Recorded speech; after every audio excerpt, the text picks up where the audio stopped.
Hello and welcome to Study Villa. आज हम इस वीडियो में फंडामेंटल राइट्स के राइट टू इक्वलिटी सेक्शन के बारे में जानेंगे। This video is helpful for getting basic knowledge as well as for the SSC, railways and all one day examination. आशा करता हूं आप और आपके परिजन स्वस्थ होंगे। बिना किसी देरी के वीडियो को शुरू करते हैं। सबसे पहले यह समझते हैं कि फंडामेंटल राइट्स आया कहां से। इसकी शुरुआत सन 1215 में इंग्लैंड के राजा किंग जॉन ने की। उन्होंने कुछ नागरिकों को मैग्ना कार्टा नाम का एक कागज दिया जो यह बताता था कि उनके पास कुछ बेसिक राइट्स हैं। यहाँ पर गौर करने वाली यह बात है कि मैग्ना कार्टा प्राप्त करने के लिए आप क्वालिफाई होना पड़ेगा। इसका मतलब यह हुआ कि ये बहुत ही बेसिक राइट्स थे, वो भी सिर्फ कुछ लोगों के पास। जैसा कि आपको पता है, USA is the oldest democracy.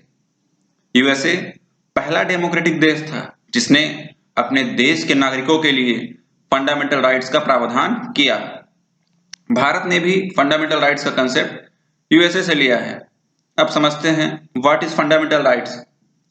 Fundamental right देश में व्यवस्था बनाए रखने एवं राज्य के कठोर नियमों के खिलाफ नागरिकों की आजादी की सुरक्षा करते हैं। Fundamental rights are a group of rights that have been recognised by a high degree of protection from encroachment. मूल अधिकारों को यह नाम इसलिए दिया गया है क्योंकि इन्हें संविधान द्वारा गारंटी एवं सुरक्षा प्रदान दी गई है।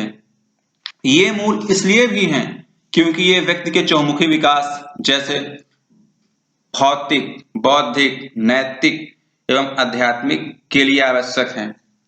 फंडामेंटल राइट्स का वर्णन हमारे संविधान के पार्ट 3 में आर्टिकल 12 से 35 में किया गया है। अब एक एक करके फंडामेंटल राइट्स के राइट टू इक्वलिटी सेक्शन के बारे में पढ़ते हैं। According to article 14, our constitution says that equality before law और the equal protection of the laws. It means that किसी व्यक्ति का स्टेटस जो भी हो, सब पर कानून समान रूप से लागू होता है। इसे रूल ऑफ लॉ भी कहते हैं। Rule of law is the foundation of any democracy. इसका अर्थ हुआ कि कोई भी व्यक्ति कानून के ऊपर नहीं है।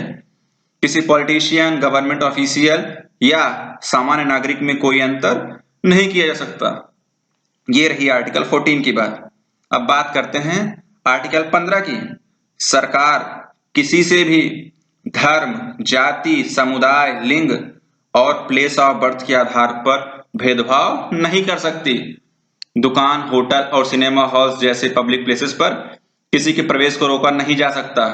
इसी प्रकार सार्वजनिक कुएं, तालाब, स्नान घाट, सड़क, प्लेग्राउंड और सार्वजनिक भवनों के इस्तेमाल से किसी को वंचित नहीं किया जा सकता। Now we will discuss article 16। According to this article, equality of opportunity in public employment. यहाँ पर गौर करने वाली यह बात है, इक्वल अपॉर्चुनिटी कहाँ मिलेगी? सरकारी नौकरी में, ना कि प्राइवेट नौकरी में। एक एग्जाम्पल लेते हैं और समझते हैं। मान लीजिए दो विद्यार्थी हैं, एक 12th पास, दूसरा ग्रेजुएट पास। दोनों ने यूपीएससी की परीक्षा पास कर ली। ग्रेजुएट वाला विद्यार्थी डीवी के टाइम क्वालिफाई हो गया, लेकिन 12th वाला विद्यार्थी क्वालिफाई नहीं कर पाया क्योंकि उसके पास ग्रेजुएशन की डिग्री नहीं थी। अपॉर्चुनिटीज में कुछ कंडीशंस हो सकते हैं कि आपके पास कुछ निश्चित योग्यता होनी चाहिए, तभी आप उस पद के लिए योग्य हैं। यहां पर आप डिस्क्रिमिनेशन नहीं मान सकते। आशा करते हैं कि आप आर्टिकल 16 समझ गए होंगे। अब बात करते हैं आर्टिकल 17 की। आर्टिकल 17 कहता है abolition of untouchability in all forms. यहां अनटचेबिलिटी का मतलब कुछ खास जातियों के लोगों के शरीर को छूने भर से बचना नहीं है। यहाँ उन सारी सामाजिक मान्यताओं को भी गलत करार देता है जिसमें किसी खास कास्ट में जन्म लेने भर से ही लोगों को नीची नजर से देखा जाता है या उनके साथ अलग व्यवहार किया जाता है। इसलिए संविधान ने अनटचेबिलिटी को पनिशेबल ऑफेंस, दंडनीय अपराध घोषित किया है। उम्मीद करता हूं आप समझ गए होंगे। अब बात करते हैं आर्टिकल 18 की। आर्टिकल 18 कहता है उपाधियों का अंत, मतलब कोई भी व्यक्ति अपने नाम के आगे कोई टाइटल नहीं रख सकता। उदाहरण से समझते हैं, आप अपने नाम के आगे राजा, महाराजा, राजकुमार, नवाब ये सब नहीं रख सकते। अब आप सोचेंगे कि डॉक्टर, इंजीनियर, टीचर को आप सर या डॉक्टर अपने नाम के आगे DR क्यों लिखते हैं? ये भी तो टाइटल है। इट मीन्स आर्टिकल 18 का वायलेशन हो रहा है। आंसर इज जी नहीं।